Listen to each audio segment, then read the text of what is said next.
আজকে বলবো আপনাদের খলিলুর রহমানের ইউএস সফর নিয়ে। ইউএস সফরে খলিলুর রহমানকে মোটামুটি পুরো ডোজ দিয়ে পাঠানো হয়েছে এবং একবারও কিন্তু বলা হয়নি যে আপনি গিয়ে ডক্টর ইউনূসকে এই সমস্ত কথাগুলো বলবেন। যেন ডিফ্যাক্টো মানে প্রধান উপদেষ্টা যেন খলিলুর রহমান তাকে এমন ভাবে ইউএস তাকে ট্রিট করছে। এখন প্রথমেই বলে দিই যে আমাদের ডক্টর ইউনূস প্রচুর অনেকগুলো লবিস্ট নিয়োগ করেছিলেন যে ইউএস এর কারোর সঙ্গে উনি বসবেন, কিন্তু কোনো লবিস্ট ফার্মই এই ব্যাপারে কাউকে সম্মত করতে পারেনি। কিন্তু খলিলুর রহমানকে তারা অ্যালাউ করেছে এবং তাদের যা বক্তব্য খলিলুর রহমানকে 7টি পয়েন্ট ধরে একদম পরিষ্কার বুঝিয়ে দেওয়া হয়েছে। তার আগের দিন জানেন আপনারা 36 পাতার একটা নোট দেওয়া হয়েছিল তাকে, যে আপনি এই নোটটা ভালো করে পড়ে নেবেন, পড়ে নিয়ে আপনার যা বক্তব্য সেই বক্তব্য আপনি বলবেন। সেই নোটটা দিয়েছিলেন জেমস গ্রিন, যিনি ইউএস সেনেট রিপ্রেজেন্টেটিভ। খলিলুর বলেছিলেন ইনি বেশ কড়া ধাঁচের মানুষ। এই নোটটা দেওয়ার পর কালকে যে আপনার মিটিংটা হয়েছে, সেই মিটিংটা হয়েছে খলিলুর রহমান তো ছিলেন, আজ ছিলেন পল Kapur, Sergio Gor, Allison Hooker এইচ, পলিটিক্যাল সেক্রেটারি। না, এর সম্পর্কেই বলেছিলেন যে ইনি বেশ কড়া ধাঁচের মানুষ। এখন কি কি বলা হয়েছে পয়েন্টগুলো একটা একটা করে আমি বলে যাচ্ছি।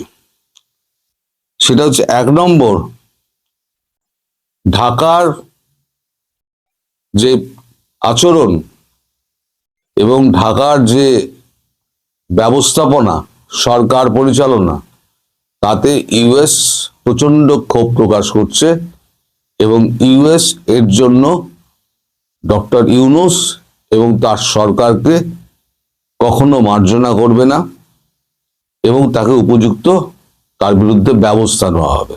কি ব্যবস্থা সেটা কিন্তু পরিষ্কার করা হয়নি। নাম্বার 2, বারবার সংকেত দেওয়া সত্ত্বেও, আশ্বাস দিলেও কোনো রকম ব্যবস্থা নেওয়া হয়নি।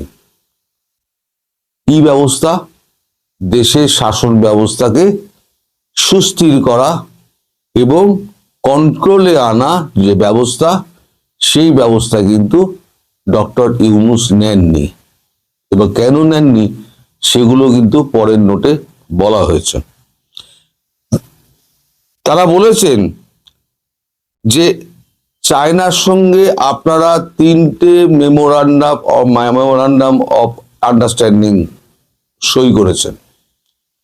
এ সম্পর্কে আমরা যখন জানতে চাই তখন আপনারা আমাদেরকে ভুল তথ্য দিয়েছেন, যেটা অমার্জনীয় অপরাধ। ইউএস কে ভুল তথ্য দেওয়া হচ্ছে অমার্জনীয় অপরাধ, যেটা ক্ষমাহীন চোখে দেখছে ওয়াশিংটন। এখন এখানে চায়না ঢাকা যে সম্পর্ক, সেই সম্পর্কটা এই 3টে চুক্তির মধ্যে একদম পরিষ্কার হয়ে গিয়েছে এবং চায়না সম্পর্কে, ঢাকা সম্পর্কে কি কি বলছেন ওরা, সেটাও আমি পরে আপনাদের বলছি। কি কি দিয়েছে? আপনারা বলেছিলেন যে এগুলো আগের সরকার করে গেছিল, আপনারা কিছু করেননি, কিন্তু কথাটা সর্বৈব মিথ্যে। এই সমস্ত এমইউ আপনার সরকার করেছে এবং আমাদের হাতে তার সমস্ত তথ্য প্রমাণ আছে ডক্টর ইউনূসের বিরুদ্ধে যখন আমরা ব্যবস্থা নেব, এই তথ্য প্রমাণগুলো তখন আমরা পেশ করব। তার মধ্যে কি আছে? স্ট্র্যাটেজিক্যাল কৌশল। স্ট্র্যাটেজিক্যাল কৌশল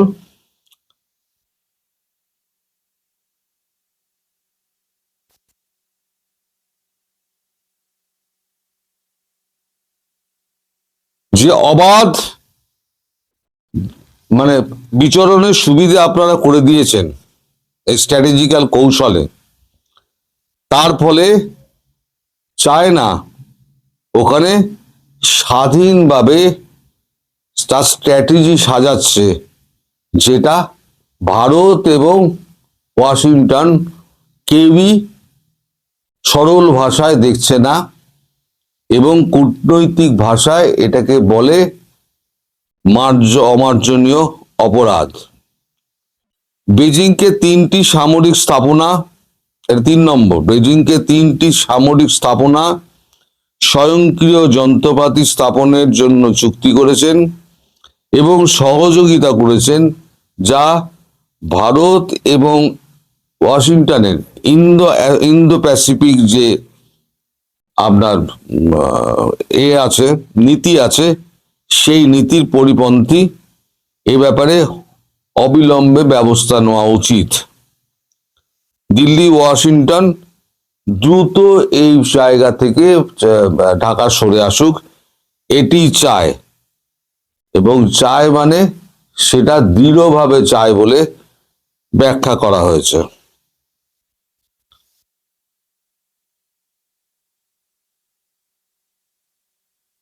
তিন নম্বর, ইন্দো প্যাসিফিক নীতিতে ঢাকাকে আরো আন্তরিক হতে হবে।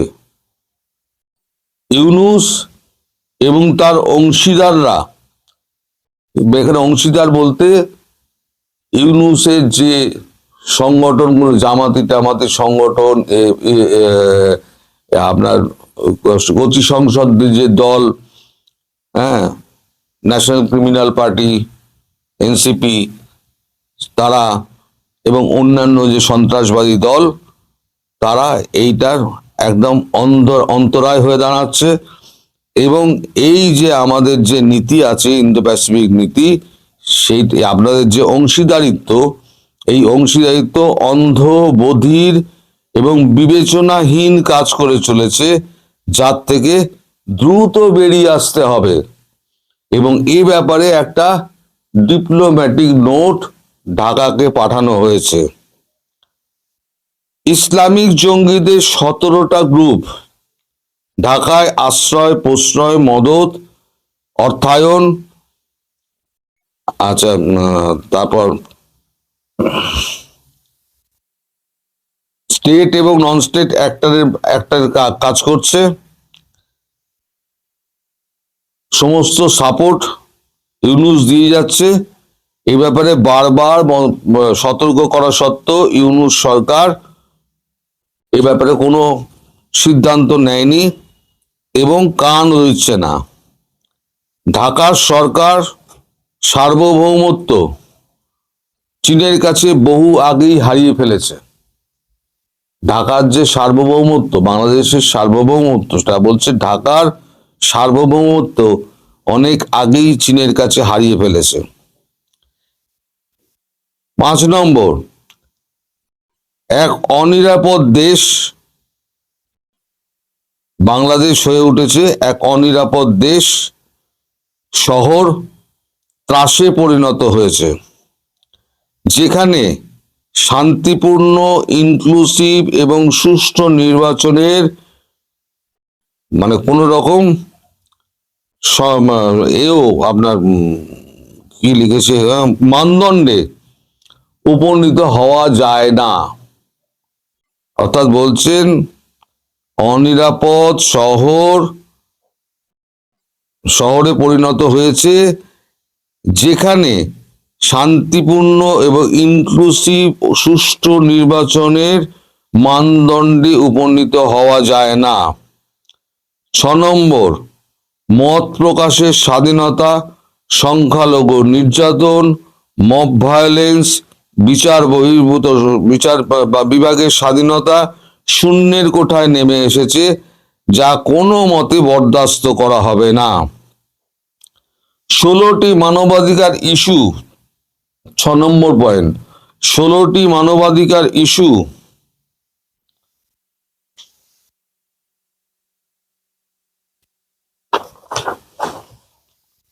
শূন্যের কোঠায় নেমে এসছে। ত্রাস ও ভীতির সঞ্চার, যেটা ভারত এবং ওয়াশিংটন এইটা দর্শকের ভূমিকায় আর বসে থাকতে পারবে না। ঢাকার কাছে কঠিন সময় আসছে। এটা কেবল আমাদের একার কথা নয়, ঢাকা এই ওয়াশিংটন এবং ভারতের যৌথ সিদ্ধান্ত। 7 নম্বর, ভারতকে কৌশলগত চাপে রাখার মানে এই নয় যে চীনকে সমৃদ্ধ করা। এতে ভারত ইউএস তাদের এই নীতি ক্ষতিগ্রস্ত হচ্ছে। অর্থাৎ ইউএস এবং ইন্ডিয়া যৌথভাবে যে এই বিষয়ে কাজ করছে সেটা তারা বারবার মনে করে দিয়েছেন। এখন আপনারা ভাববেন যে একদিকে ট্যারিফ নিয়ে এত কিছু ট্রাম্প করছেন, আবার পাশাপাশি মার্কো রুবিও, জেডি ভান্স তারাও আবার একটা প্যারালালি একটা যোগাযোগ রেখে যাচ্ছে ভারতের সঙ্গে। ব্যাপারটা কি? ব্যাপারটা হচ্ছে যে এরাও ধরে নিয়েছে যে ট্রাম্প ইমপিচড হবেন, ভারতকে কাট করা যাবে না, চীনকে কাট করা যাবে না, রাশিয়া তার তেল বিক্রি করবে এবং ইউক্রেনে নতুন করে আবার যুদ্ধ শুরু করবে। কারণ আমেরিকা যা করেছে, আমাদের মালিক যা করেছেন, মালিক তো একেবারে ন্যাটোর তো গোষ্ঠীর পিণ্ডি পাকিয়ে দিয়েছেন। সে ন্যাটো নিয়ে আমি পরে একটা ভিডিও করব, ন্যাটোটা নিয়ে। আর একটা ভিডিও করব, সেটা হচ্ছে বঙ্গোপসাগরে নতুন একটা নৌবন্দর হচ্ছে, সামরিক নৌবন্দর। সেটা ব্যাপারেও আপনাদের বলবো নেক্সট কোন একটা ভিডিওতে। আজকে এই যে আপনারা দেখছেন যে মার্কো রুবিও একরকম কথা বলছেন, ভারতের সঙ্গে যোগাযোগ করছে, ট্রাম্প আবার ওদিকে 500% ট্যারিফ বসানোর কথা বলছেন, একেবারে দুমদাম বকে যাচ্ছেন। এর আগে আমি একটা ভিডিওতে বলেছিলাম, মার্কিন কংগ্রেস, ডেমোক্র্যাট এবং রিপাবলিকান তিনজনেই বলে দিয়েছিল যে আপনি এখন আর কোনো রকম টুইট করবেন না, ভারতের বিরুদ্ধে কোনো রকম মুখ খুলবেন না। কিন্তু মালিক তো মালিক আবার একটা ছেড়ে দিয়েছেন, ভারত মোদীজি আমার খুব ভালো বন্ধু, কিন্তু আমায় খুশি করতে পারেননি। তিনি এখন ইউএস থেকে তেল কিনে যাচ্ছেন, তাই আমি তার উপরে 500% ট্যারিফ চাওয়াব। এতে কি হচ্ছে? ইউএস এর সঙ্গে সম্পর্ক খারাপ হচ্ছে। ইউএস জানে যে বহু বছর বাদে আমাদের সঙ্গে সম্পর্কটা একটুখানি ঠিক হয়েছে, তাই আমাদের যদি করতে হয় তাহলে এমন কিছু করে দেখাতে হবে যেটাতে ভারত সন্তুষ্ট হয়। ভারত যেটা বরাবরই চাইছে যে বাংলাদেশ থেকে পা তোলো। তাই এই সামন্তরাল একটা প্রশাসন দুদিকে চলছে, একদিকে হচ্ছে ট্রাম্প আর তার কয়েকজন সঙ্গী সাথী, আর বাকিটা হচ্ছে পুরো ইউএস কংগ্রেস, ইউএস ডেমোক্র্যাট এবং রিপাবলিকান এবং আপনার মানে মার্কো রুবিও, জেডি ভান্স। আর এরা জানে, মার্কো রুবিও, জেডি ভান্স জানেন যে ইমপিচ হলে পরে তাহলে জেডি ভান্স হবেন পরবর্তী রাষ্ট্রপতি। তাহলে পরবর্তী রাষ্ট্রপতিকে দাঁড় করাতে গেলে এখন থেকে ভারতের সঙ্গে কাজ করতে হবে, যাতে ভারতের সঙ্গে যে সম্পর্কটা ট্রাম্প নষ্ট করেছেন সেই সম্পর্ক যাতে পুনরুদ্ধার করা যায়।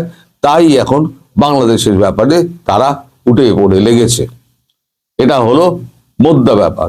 তবে এই যে সমস্ত আলোচনাটা হয়েছে, এই আলোচনার মধ্যে ইউনূস সম্পর্কে কোনো রকম মন্তব্য করা হয়নি।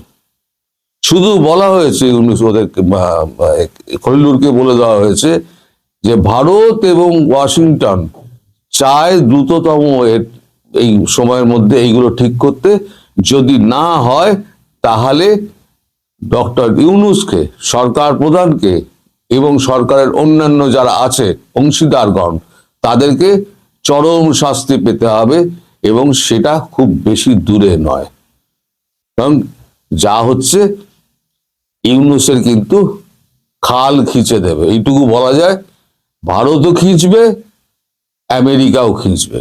যদি ভারত তুলে না আনে তাহলে এবারে আমেরিকা তুলে নিয়ে যাবে, এ ব্যাপারে নিশ্চিন্ত থাকুন।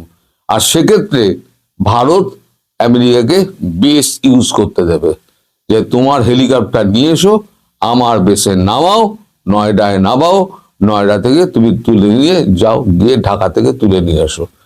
তাহলে ভারত ঢুকলো না, পার্শ্ববর্তী রাষ্ট্র ঢুকলো না, যে বসিয়েছিল ইউনূসকে বসিয়েছিল ইউএস এসে, নেভি সিল এসে বুটস অন গ্রাউন্ডস করে চ্যাংদোলা করে তুলে নিয়ে চলে যাবে। আর এটা ইউএস এর কাছে কোনো সমস্যাই নয়। এটা পৃথিবী একবার দেখে নিয়েছে, ট্রাম্প দেখিয়ে দিয়েছে। ট্রাম্পের দেখানো পথে হেঁটে মার্কো রুবিও এবং জেডি ভান্স এই কারবারটি করতে চলেছেন। এটা হচ্ছে, আমি কালকে বলেছিলাম রেড সিগন্যাল, অনেকে দিয়ে দিয়েছে গ্রিন সিগন্যাল, আমায় লিখেছেন গ্রিন সিগন্যাল। যারা লিখছে তারা ওই বিশ্ব রাজনীতির বও জানে না, তাদের জীবনটা থেমে আছে ইউটিউব আর ফেসবুকে, বাকিটা তাদের কাছে একটা অজানা পৃথিবী। ফলে রেড সিগন্যাল না সবুজ সিগন্যাল, এটা কয়েকদিনের মধ্যে পরিষ্কার হয়ে যাবে। আপনাদের যে এত কৌতূহল ছিল যে খলিলুর কি বার্তা দিয়ে এলেন, খলিলুর একটা সাংঘাতিক বার্তা দিয়ে এলেন। সেটা হচ্ছে মার্কিন যুক্তরাষ্ট্র এবং ভারত যৌথভাবে কোনো একটা বড় রকমের অ্যাকশন নিতে যাচ্ছে। সেক্ষেত্রে মার্কিন যুক্তরাষ্ট্রকে ভারতের ভূমি ব্যবহার করতে দেওয়া, এটি হলো মূল কথা। সবাই ভালো থাকবেন, সুস্থ থাকবেন, সাবধানে থাকবেন।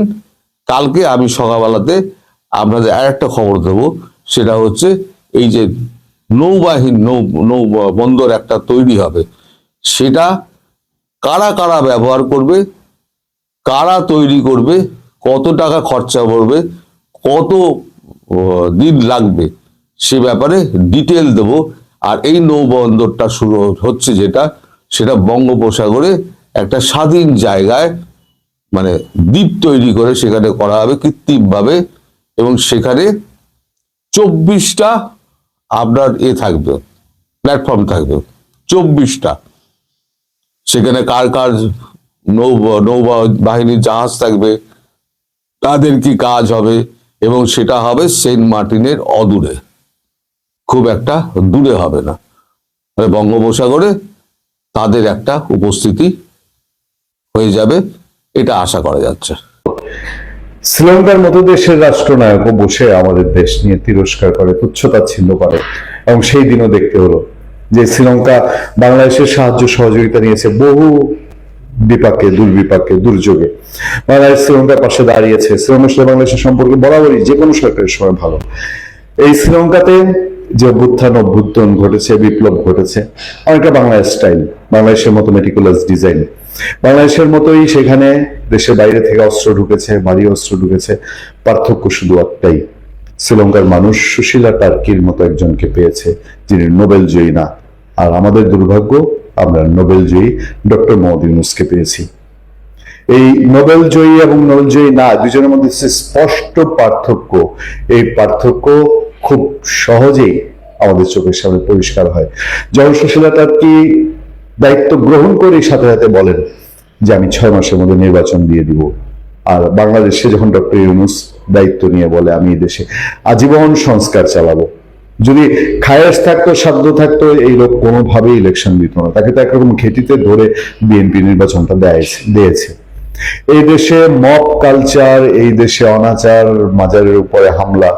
শ্রীলঙ্কায় তাদের কোনো ধর্মীয় উপাসনায় হামলা হয় না, গন্ডগোল হয় না, ওখানে মব হয় না। ওখানে বরঞ্চ 5 আগস্টে যেসব সন্ত্রাসী বাংলাদেশে নানান রকম অপকর্ম করেছে, যাদেরকে আড়াল থেকে হত্যা করেছে, তাদেরকে যেখানে ইনডেমনিটি দেওয়া হয়, শ্রীলঙ্কায় সেখানে অপরাধীদেরকে ধরে আইনের আওতায় আনা হচ্ছে। সেই সুশীলতা আর কি, দেখেন বাংলাদেশকে এখন কিভাবে কথা বলছেন। সুশীলা কার্কি একটি বক্তব্য পত্রপত্রিকা মিডিয়া এসছে, নেপালকে কোনোভাবেই বাংলাদেশের পথে হাঁটতে দেওয়া হবে না, প্রধানমন্ত্রী সুশীলা কার্কি। সরি, আমি এর আগে শ্রীলঙ্কার নাম নিয়েছি, আমি অত্যন্ত দুঃখের সঙ্গে বলছি, আমি নেপাল বলতে গিয়ে আমি শ্রীলঙ্কার কথা বলেছি। নেপালকে কোনোভাবেই বাংলাদেশের পথে হাঁটতে দেওয়া হবে না, এমন মন্তব্য করেছেন দেশটির অন্তর্বর্তী প্রধানমন্ত্রী সুশীলা কার্কি। সম্প্রতি কাঠমান্ডুতে আয়োজিত এক অনুষ্ঠানে তিনি এই মন্তব্য করেন। একই সঙ্গে তিনি বর্তমান সরকারের উপর রাজনৈতিক দল ও তরুণ প্রজন্মের ক্রমাগত চাপের কঠোর সমালোচনা করেন। আর বাংলাদেশে তরুণ প্রজন্ম চাপ দিলে বাংলাদেশে গর্ববোধ করে। তরুণ প্রজন্ম বলবো না, বিপদগামী তরুণ প্রজন্ম। সুশীলা কার্কি বর্তমান অন্তর্বর্তী সরকারকে একটি আকস্মিক ঝড়ের সঙ্গে তুলনা করে বলেন, রাজনৈতিক দলগুলো আমাদের কঠোর সমালোচনা করছে, কেউ কেউ প্রতিদিন সরকার ছাড়ার হুমকি দিচ্ছে, আর বাংলাদেশে এই আকস্মিক ঝড়টাকে তারা অনিবার্য করে তুলছে। বলে যে বিপ্লবী সরকার, জনগণ ম্যান্ডেট দিয়েছে, বলে না বাংলাদেশে। আচ্ছা, জেনজি তরুণেরাও প্রতিদিন বলছে আজ ছাড়ো কাল ছাড়ো, কিন্তু সরকার ছাড়ার অর্থ কি? তিনি আক্ষেপ করে বলেন, কাজ করার সুযোগ দেওয়ার পর এখন সরে দাঁড়ানোর কথা বললে তাদের অপমান করা হচ্ছে। প্রধানমন্ত্রী কার্কি জানান, তরুণ সমাজ ও রাজনৈতিক দলগুলোর কাছে থেকে তিনি এবং তার প্রশাসন ক্রমাগত কটু কথা ও গালিগালাজ শুনছেন। তিনি বলেন, আমরা অনেকটা পেন্ডুলামের মতো হয়ে গেছি, সব বাধা ও অপমান সহ্য করে আমরা ধৈর্যের সঙ্গে কাজ করে যাচ্ছি। প্রায় 25 থেকে 30 জন জেনজি তরুণ এক একজন এক এক রকম দাবি নিয়ে আসছে, আমরা যেখানেই যাচ্ছি কোথাও শান্তি পাচ্ছি না। তরুণদের মধ্যে নির্বাচন নিয়ে অনীহা ও ক্রমবর্ধমান হতাশার সব প্রসঙ্গে সুশীলা কার্কি বলেন, মিল আছে, কিন্তু বাংলাদেশেও তরুণদের মধ্যে নির্বাচনের কোনো আকাঙ্ক্ষা নেই, তারাও চেয়েছিল দীর্ঘমেয়াদী নির্বাচন না হোক। অনেকে প্রশ্ন তুলছেন নির্বাচনে আদৌ কোনো প্রয়োজন আছে কিনা, তবে তিনি স্পষ্ট করে দেন তার প্রশাসন নেপালকে বাংলাদেশের বর্তমান অস্থিতিশীল পরিস্থিতির দিকে নিয়ে যেতে চায় না। দেখেন বাংলাদেশের ডক্টর ইউনূস কোন জায়গায় নিয়ে গেছে, যে আমাদের দেশ একটা অস্থিতিশীল দেশ, এইটা অন্য দেশের জন্য উদাহরণ হিসেবে দাঁড়িয়েছে। তিনি বলেন, আমরা প্রতিশ্রুতিবদ্ধ যে নেপালকে বাংলাদেশ হতে দেব না, আমরা বাংলাদেশ চাই না। লজ্জা লাগবে না ডক্টর ইউনূস তার সরকারের? মুখ দেখানোর কথা বিশ্বের কাছে, বিশ্বের মানব, আরে বাপরে, সারা বিশ্ব গ্রহণযোগ্য। এখন নাক কান সব কাটা যাচ্ছে না? নেপালের মতো দেশের প্রধানমন্ত্রী বলছে যে এই বাংলাদেশ চায় না, এই বাংলাদেশ হতে চায় না। বক্তব্য শেষে সুশীলা কার্কি তার সরকারের মানসিক অবস্থা তুলে ধরে বলেন, যারা বর্তমানে এমন এক পরিস্থিতিতে আছেন যেখানে বাইরে কোথাও গিয়েও তারা শান্তি ও স্বস্তি খুঁজে পাচ্ছেন না। তিনি গণমাধ্যমকে তাদের এই কঠিন পরিস্থিতির কথা তুলে ধরার আহ্বান জানান। আমি আর কিছুই বলতে চাই না, এই সরকার যাওয়ার পর মূল্যায়ন হবে, এবং আমি নিশ্চিত যদি একটা ভালো সরকার আসে, যতই আন্ডারস্ট্যান্ডিং করুক তারেক রহমান ডক্টর ইউনূসের সাথে, এই সরকারে যারা ছিল তাদেরকে যদি বিচারের আওতায় না আনা হয়, আগামী 100 বছরও বাংলাদেশ ক্ষমা করবে না। ভালো থাকবেন, সুস্থ থাকবেন। আপনার সাথে আমি আতিক রহমান, পূর্ণিয়া।